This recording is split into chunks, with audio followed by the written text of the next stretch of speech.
Hey guys, this is Dr. Hub. In case you haven't subscribed, please do subscribe for updates. Let's look into the Zidovudine now. So under Zidovudine, let's focus on the unique adverse effects. The first one being the important, that is a bone marrow suppression. So bone marrow suppression, it includes the anemia as well as the granulocytopenia.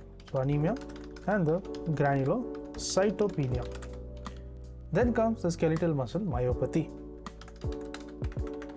So SK, skeletal muscle as a myopathy.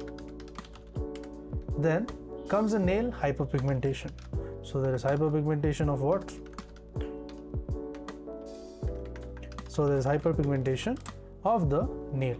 To learn and grow daily like this, please do subscribe.